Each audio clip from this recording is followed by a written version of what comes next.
Bonjour à toutes, bonjour à tous, bienvenue pour cette nouvelle vidéo en replay. Voilà, ça fait 2 semaines que j'avais pas fait de vidéo, tout simplement parce que j'avais pas le temps et que je privilégiais la tribu, et puis également parce que j'étais un peu short en termes de capacité vis-à-vis de mon travail. Donc voilà, ben, du coup en 2 semaines il s'est passé pas mal de choses, hein. Ce que je vous propose comme d'habitude, hein, c'est de revoir un petit peu où j'en suis en termes de mes analyses, en termes de suivi de la watchlist que j'ai partagée donc avec la tribu.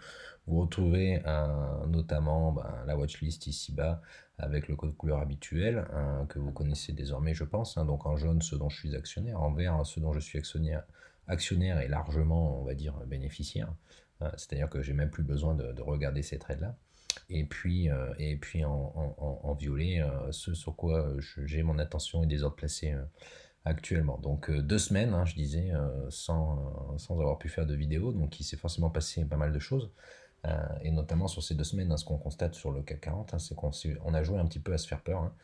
Et on voit que pendant ces 2 semaines-là, on a eu notamment, alors c'est pas impressionnant comme ça sur le graphique comme souvent, mais sincèrement les carnets se sont vidés sur les small, et les particuliers comme moi qui est toujours un petit peu trop centré sur les small, on a pris un peu plus cher que le CAC, hein. Donc maintenant voilà, on a pas mal consolidé, on a joué à se faire peur, mais finalement on voit que on continue de tenir l'AMM 20 jours, qui a bien réagi, même si voilà, on a voulu un peu piéger les opérateurs, hein. Les marchés peuvent être un peu vicieux par moment. Je pense qu'à l'époque, j'avais tracé quelque chose comme ça. Euh, et voilà, on voit qu'ici, on a voulu jouer à se faire peur. On avait aussi un truc un peu comme ça, peut-être. Donc franchement, voilà, je vais pas le garder, mais on a voulu faire peur et ça a fonctionné. En attendant, on est toujours sur une hausse assez étrange. On a continué de gaper et depuis, on a gapé ici, on a gapé ici et depuis, en fait, on continue donc la continuation haussière. Je veux dire, comme d'habitude, je vous dis, ben, sans commentaire, hein, ça monte et là, on est en train de taper des nouveaux plus hauts 2021, de taper les nouveaux plus hauts aussi de 2020. Et tant qu'on est comme ça, ben, je veux dire, ça monte, hein. On voit même l'écart avec la MM7 qui est 150 points derrière, 100 points derrière. On voit que ça monte, donc il faut continuer de jouer, tout simplement. On voit même que la Bollinger s'écarte ici pour donner un peu de potentiel de hausse. Maintenant, voilà, on va commencer à voir aussi donc, les gens évoquer désormais le CAC à 6500, 7000. Je vous fais même le pari qu'on va lire bientôt que le CAC est à 8000 points. Donc ça va être assez caustique, on va dire. En attendant, ben voilà, tant que le marché veut continuer la hausse, on l'accompagne. Moi, toujours, vous connaissez, avec un petit peu de prudence. Euh, Notamment, ce que j'ai mis en avant aussi, le scénario que j'envisageais avec la tribu, c'est la possibilité d'un pullback sur le RSI, et d'aller taper, on va dire, à court terme, des résistances très fortes, hein. De toute façon, on est sur des résistances aujourd'hui très fortes. Donc, à voir en tout cas pour l'instant. Il faut continuer d'être investi, c'est l'essentiel. Donc voilà pour le CAC. Maintenant, on va passer en revue la liste, hein. Les marchés sont encore ouverts, hein, donc on va les prendre par ordre alphabétique. Euh, Premièrement, j'ai toujours ADP, ADP en long terme, donc on voit encore une fois de plus, j'étais rentré sur cette première réaction, j'avais soldé, je suis re-rentré sur cette réaction-là, et puis désormais, je garde ça toujours dans une optique long terme, hein. Donc là-dessus, il va falloir plutôt voir ça comme graphique, cette forme de congestion qui peut prendre beaucoup, beaucoup de temps, mais dont la sortie pourra nous donner à minima les 143 euros et les 166 euros dans un second temps. Donc ça, c'est ce que je vais jouer sur ADP.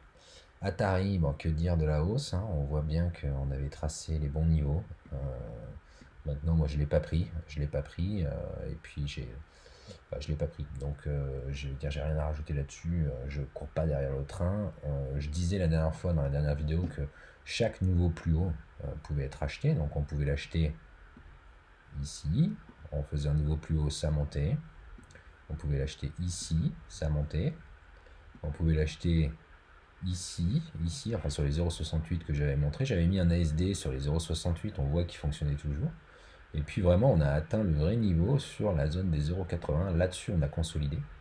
On a repris, je vais effacer ça, on a repris un support sur les 0,62. Donc on voit que ça c'est un point de court terme assez important.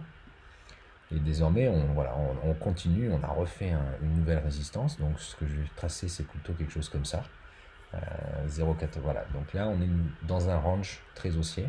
On va avoir la MM20 journalière qui va monter dans le range en tant que support. Mais voilà, enfin, c'est ultra haussier, c'est ultra volumineux. Je veux dire, bon, moi j'ai pas le temps pour ce genre de truc là, mais en intraday ça permet quand même pas mal de choses, quoi. J'ai eu la bonne surprise ce matin de rentrer sur Athos à l'ouverture. J'avais laissé en fait, je jouais un petit peu cette figure de congestion et j'avais laissé une épuisette sur les 63-70 ici, à ces niveaux-là. Et donc ce matin, qu'est-ce que j'ai pu constater quand j'ai reçu une notification pendant le travail, comme quoi j'avais été servi à 54 euros. Donc forcément 54 euros, on est sur une bad news. Donc moi après je considère, comme c'était pour du trade long terme, que c'est plutôt une excellente nouvelle. Et je viens même dézoomer en mensuel pour voir cette oblique là.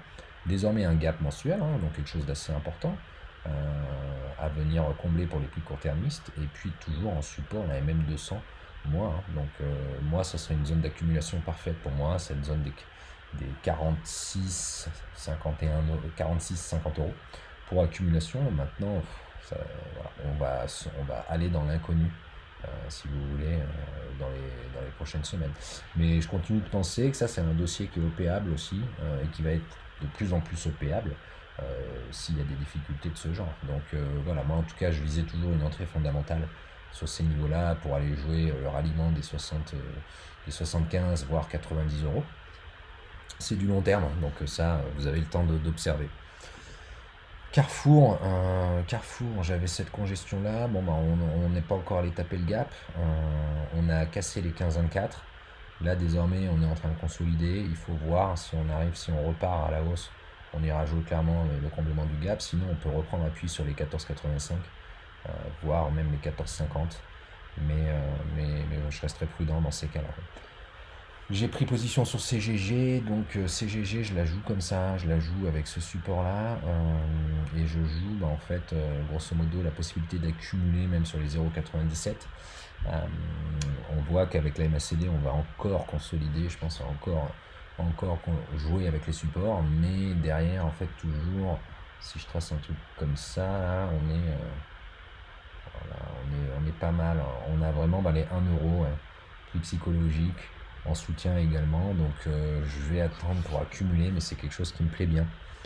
6 box que j'ai rentré également, voilà, donc ce 6 box, je vais la voir comme ça avec cette robe, cette rupture oblique à jouer, potentiellement également du support sur les 0,20, mais cette congestion là encore très large, hein, donc attention, cette congestion là à l'approche de résultat peut être intéressante pour jouer un retour sur les 0,27 puis les 0,30, et puis derrière on l'a déjà vu sur d'autres micro-caps, hein. Si on passe les 0,30 comme dans Hydrogenix, ça peut aller taper très très haut si la spécu arrive. Claranova, et ben voilà, on voit que ce que j'avais tracé était plutôt pertinent. On va dézoomer, j'ai pas pris. Ah là ouais, je vois bien en hebdo, j'avais tracé ça, on voit qu'on vient taper direct dessus. Donc ça, franchement, c'est vraiment quelque chose que le marché semble apprécier, ces résultats. Là, j'ai envie de dire, ça va devenir, je vais le mettre en violet, ça va devenir très très intéressant ce qui se passe là maintenant. Parce que généralement, Claranova, c'est une boîte où les résultats sont plutôt vendus, ne sont pas joués et suivis. Et là, on voit que ça vient de changer. Donc je pense qu'on est vraiment sur une nouvelle hausse. Quand je dis nouvelle hausse, c'est une hausse à l'image de ce qui a pu se passer en janvier 2018. Ça va me rappeler des souvenirs quand j'avais commencé de trader. C'était un de mes premiers trades victorieux. Mais là, on est au niveau d'un changement fondamental de ce qui a pu se passer en janvier 2018. Et ça coïncide aussi à l'époque, il y avait eu un changement de pas de cotation, on en a un aujourd'hui sur les marchés, c'est plus une coïncidence qu'autre chose, mais grosso modo en hebdo, on a ce support-là qui a été confirmé avec une troisième touchette, on a la MACD qui est dans les starting blocks, on a la pointe de volume au bout d'un seul jour de cotation ce mois-ci. Il y a un gros potentiel, je pense, désormais pour que Claranova aille voir des plus hauts. En journalier, on a fait le break également de cette zone-là. On prend appui sur la Bollinger supérieure, donc c'est aussi un signal de puissance. Donc désormais, moi, je vais commencer à regarder pour rentrer Voilà, ouais, on va pouvoir avoir quelque chose par ici. Ouais, les 7,30 et les 7 euros, voilà, cette zone-là, je vais pas hésiter, le comblement du gap, à venir le payer pour aller chercher quelque chose, mais sincèrement, on va pouvoir peut-être viser quelque chose d'assez grandiose sur Claranova, quoi. De Richebourg, je l'avais tracé comme ça, je l'ai loupé, donc désormais on est sorti par le haut de façon puissante. Et donc on vient chercher, on vient confirmer les 7,34 peut-être en résistance. Donc là, deux options, hein. Soit ça fait un nouveau plus haut et on reprend sur la zone des 7,34, soit on bloque sur les 7,34 et on prend un pullback un peu plus bas, quoi. En tout cas, c'est une valeur qui m'intéresse aussi, et c'est le genre de valeur qu'il faut avoir en fond de portefeuille court terme, euh, tant que les marchés continuent de nous servir et de monter, hein. Je veux dire, il faut accompagner la hausse des marchés, quoi. Dontnod, je l'ai pris également. Je me suis plutôt fait peur. Je me suis presque fait piéger. Euh, je l'avais prise sur cette congestion-là. On voit en fait, ben, je suis pas sorti, je me suis fait piéger. Je suis pas sorti quand cette rupture oblique a cédé. Et du coup, je me suis fait piéger. On n'a pas comblé le gap. Mais grosso modo, maintenant, suite à cette purge, on va dire, je suis parti dans l'optique d'un biseau qu'on voit ici.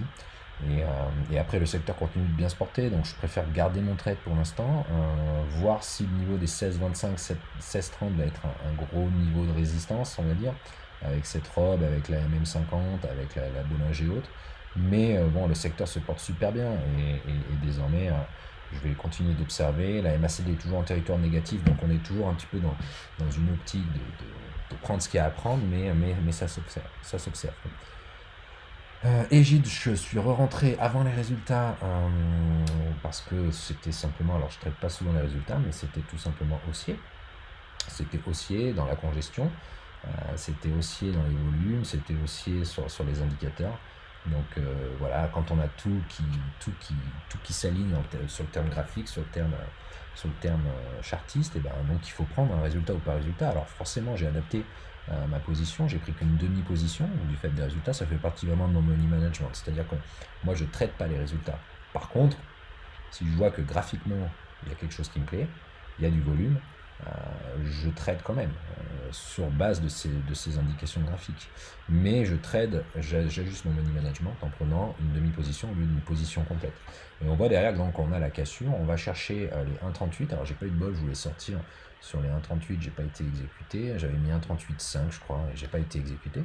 Maintenant, bon, bah, je continue de garder parce que ça reste quand même une consolidation qui me plaît pour l'instant, qui est achetée. On voit un pullback ici sur la MM7, sur la robe, sur les 1,19, 1,20 qui vont devenir support, hein, franchement. Moi j'ai un PRU bien en dessous, donc je suis prêt à attendre, mais voilà, là franchement ça me plaît. Et toujours en fait, en hebdomadaire, je vise la MM200 et les 1,55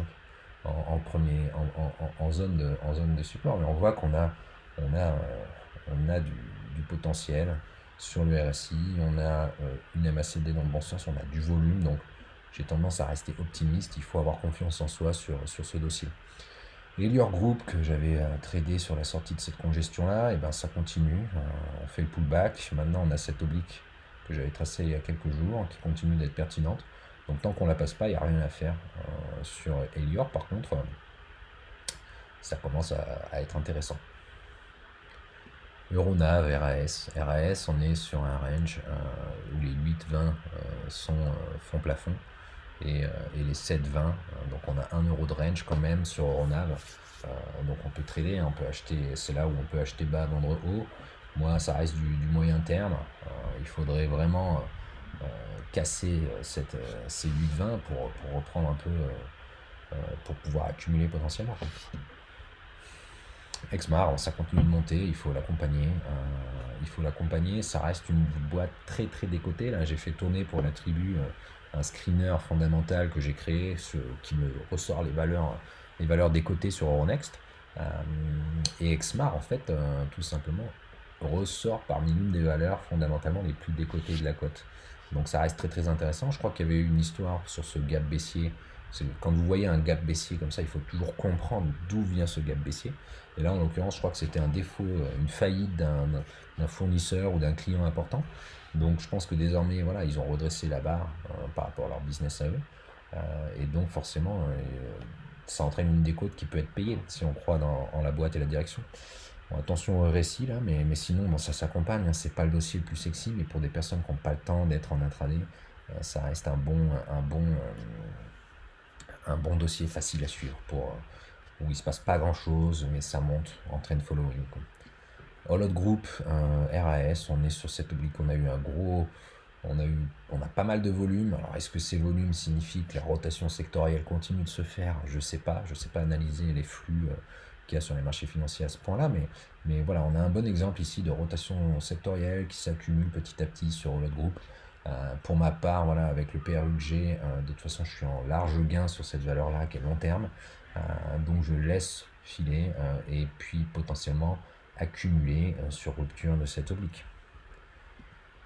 Date Pharma, eh ben, on est toujours dans la figure de congestion, il va falloir en sortir rapidement parce que quand on est dans une figure de congestion comme celle-ci, si elle s'exécute pas, s'il n'y a pas une sortie avant, on va dire, la fin de la congestion, là il faut que ça sorte, hein. Je veux dire, si on ne sort pas la semaine prochaine, ça signifie qu'on est pas sur la bonne figure et qu'il faut tracer autre chose, quoi. Donc à voir, maintenant bah, ça congestionne. Et il faudra passer les 3,80 et surtout les 4 euros pour sortir vers le haut, quoi. Intrasense, bon, celle-ci c'est comme Terra Nexus, hein, c'est une valeur qui m'aime pas et que moi j'aime un peu trop malheureusement, puisque je me suis fait piéger par des résultats. Je l'avais pris en ASD ici, donc là je me fais piéger.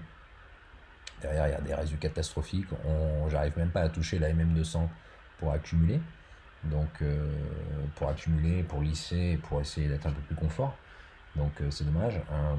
Bon voilà, donc là en fait j'ai accepté d'avoir bloqué une partie de mon capital sur ce trade. Je pense qu'on finira par revoir le PRU, un de ces quatre, hein. C'est pas une bonne pratique, hein, je vous le dis, et je l'aurais pas fait pour toutes les valeurs, hein. Très très souvent je préfère me couper un bras. Mais ici je continue de penser qu'on joue cette figure-là et que donc on va, je pense, revoir mon PRU sur cette valeur-là, quitte à devoir attendre quelques semaines, quoi. Voilà, c'est pas du tout une bonne pratique, hein, que je vous conseille, quoi. Metabolic Explorer, plus grand chose à dire, hein, plus grand chose à dire. On est vraiment haut désormais. On tire un peu la gueule sur la valeur. Ce que je vais faire, c'est que je vais la mettre dans le backlog et puis on va l'enlever de la watchlist. Navia, pareil, hein, Navia, sincèrement, Navia, ça commence à être, voilà, ça joue avec le feu. Puis, moi, je l'ai abandonné depuis un moment, hein, je l'ai tradé très très bien, je me suis bien gavé dessus, mais ça fait un moment que je la laisse aux passionnés des navettes autonomes. On voit quand même un bon support sur les 2,30. 2,30, c'est vraiment le support qui pourrait intéresser pour une première ligne. Et puis franchement, on s'interdit rien sur Navia, aussi bien à la hausse qu'à la baisse, hein, je vous le dis tout de suite. Donc ne tombez pas amoureux de cette valeur, je vous l'ai déjà dit. Et puis tradez là sur ce que vous voyez et pas sur ce que vous voulez voir. Neuron, alors ça, Neuron, c'est quelque chose qui m'intéresserait pour rentrer. J'en avais à 23, 24. Bon, ça, franchement, c'est du fonds de portefeuille pour battre l'inflation, pour battre le livret A, hein, mais ça sert un dividende de 2 euros cette année.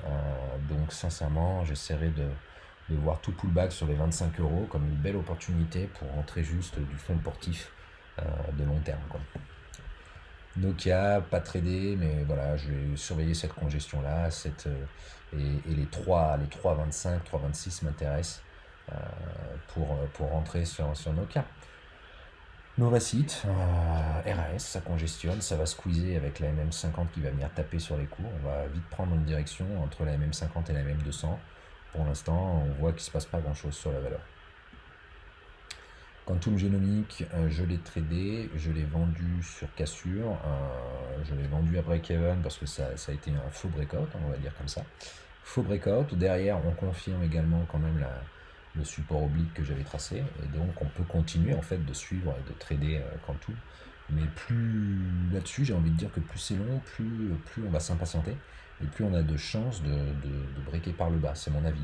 On note quand même l'absence de volume, hein, depuis quelques jours. Donc c'est pas des volumes d'accumulation, je pense, mais voilà, prudence quand même. Reward Media, j'allais dire RAS, mais non, en fait, on est venu confirmer la résistance à franchir, et sincèrement, je vais mettre à jour mon plan pour voir si les 4,65, la rupture de ce 4,65 peut être achetée, accumulée pour un nouveau plan, quoi. On voit qu'on a un potentiel avec la Bollinger supérieure qui peut nous amener sur les 4,90. Ribert, je l'avais renseigné, elle a fait une news sur le carnet de commandes qui a, comme d'habitude, pas été acheté. C'est pas le carnet de commandes qui drive le cours, hein, honnêtement. Par contre, on a en hebdo, on a ça, quoi, qui peut être intéressant. Pareil, il faudra sortir vite et fort pour que ce soit pertinent. Et donc, pas, on voit que le cours est quand même, voilà, il mèche beaucoup. On maintient la tête sous l'eau, enfin personne ne le maintient, je veux dire, mais on voit quand même que toute hausse est vendue. Et il faudrait vraiment avoir un énorme chandelier bien vert ou un gap haussier pour changer le paradigme sur, sur Ribert, quoi. Un 72, quoi, me paraît être un bon niveau à surveiller, quoi. Mais on voit que là, on maintient la tête sous l'eau. À l'inverse, hein, on voit aussi qu'on tient bien cette ligne. Je veux dire, là, vous avez des supports très forts ici. Donc, on peut construire des plans hein, avec ça. Avec un 72 et un 54, on peut construire des plans. Ultimement, un 48, vous voyez, où on peut construire quelque chose. Mais voilà, tant qu'il n'y a pas de volume, je veux dire, il n'y a rien à espérer. J'ai acheté du rugby en 2 fois cette semaine. Donc rubis, moi ça me plaît bien aussi, c'est comme de Richebourg. Euh, c'est comme de Richebourg, en fait on a ça.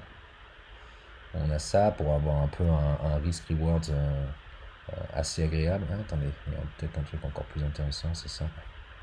Donc voilà, donc là on voit en fait qu'on a un bon support. Donc moi en fait j'ai acheté, si vous voulez, sur tenue de ce support-là, sur tenue des moyennes 7 et des moyennes 20. J'ai acheté ici et puis j'ai accumulé en anticipation sur le breakout. J'aurais pas dû, c'était une anticipation. J'aurais dû acheter sur breakout des 41,82 qui était le dernier plus haut. J'ai voulu faire le malin et acheter sur breakout des 41,70. Et voilà ce qui se passe aussi quand on anticipe, hein. Maintenant, bah, j'ai un bon PRU au milieu de cette formation-là. On a un support clair. Et grosso modo, c'est un trade assez confortable qu'on va accompagner. Je continue de viser les 44 euros dans un premier temps. Solocal, je l'ai tracé et je l'ai positionné comme ça pour les membres. Il y avait donc il y avait donc cette rupture oblique à avoir. Et on voit que derrière, j'avais placé en 1 heure, voilà, la rupture ici de ça. Ça, c'est pas pertinent du tout. Mais j'avais, on va la tracer comme ça. Et ce que j'avais comme objectif, c'était les 2,96 qu'on bloquait ici, qui était la MM200 1 heure, et puis les 3 euros, 3,10 €. C'était l'objectif que j'avais sur ce local pour de l'intraday. J'en fais de temps en temps. Et donc là, j'ai eu raison d'en faire. Maintenant, ça reste un rebond technique. Il ne faut pas s'attarder sur le cours. Ça peut aussi avoir un parcours à la Technicolor et aller venir rechercher les 3,50, 4 euros, mais plus pour du swing. Et je pense qu'on aura l'occasion de voir la construction, de vérifier la construction et de reprendre.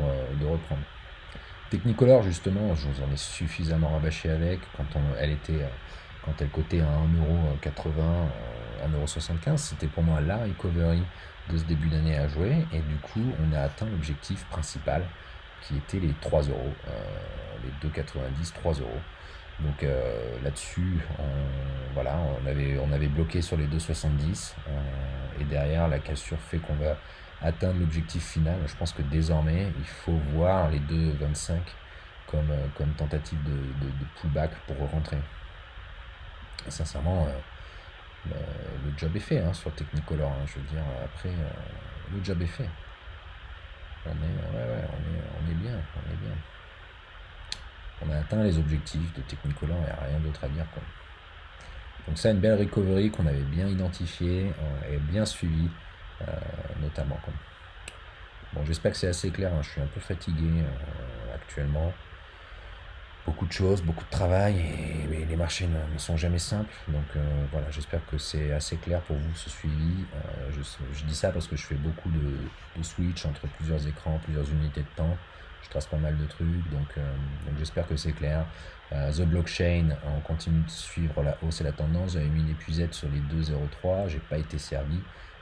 Maintenant, on continue de tenir tous les supports. Il faut passer ces résistances-là pour aller chercher les 2,60 et plus si affinité, quoi. Valneva, bah, je l'ai prise sur tenue de ce support oblique là, hier. Donc je l'ai prise, je pense, sur une base 1 heure. Qu'est-ce que j'avais tracé? Ouais, je l'ai prise ici, là, je pense que je l'ai prise à 10,14 € quand on était en train de congestionner ici. Premier objectif atteint, hein, j'ai voulu combler le gap des 1 heure et des 11 €. Donc ça, c'est le premier objectif qui a été atteint. Maintenant, en deuxième objectif, je vais avoir les 11,20. C'est très très défensif, hein, comme objectif, hein, parce que derrière, on peut très bien aller voir beaucoup plus haut, et c'est là-dessus que je vais me laisser un TP3 pour laisser filer le trade si jamais ça prend, quoi. Maintenant, avec un TP1 déjà exécuté, on est quasiment à break-even si mon stop loss se déclenche, stop loss qui est placé sous les 10 €, quoi. Et dernière valeur, Villemorin, que j'avais lâché pour prendre quelques gains à 58 sur cette mèche-là. J'aurais dû laisser avoir confiance dans l'analyse, confiance dans le trend follow sur cette valeur qui est assez aussi plan-plan, mais qui vient accompagner aussi toute la hausse sur les matières premières. Donc là-dessus, Villemorin, ben ouais, je suis plus dessus, mais ça s'observe, ça reste haussier. Et tout retour sur les 55 € pourrait être acheté, hein, de toute façon. Mais voilà, donc pour ce qui se passe sur la watchlist, j'espère que ça vous plaît. Et puis ce que je vais faire désormais, c'est la vidéo pour les abonnés de la tribu. Ça va être l'analyse de tout ce qui va se passer pour la semaine prochaine, sachant qu'on va attaquer donc un week-end de 4 jours. Donc les volumes sont quand même relativement bas, hein, sur les small caps. Et je vous inviterai toujours à la prudence, hein. De toute façon, on gagne sur les marchés en étant prudent, à mon avis, et pas en étant ultra offensif. Donc restez prudent, profitez bien de ces 4 jours aussi pour recharger les accus d'un point de vue émotionnel, et revenir encore plus fort sur les marchés à partir de la semaine prochaine. Voilà.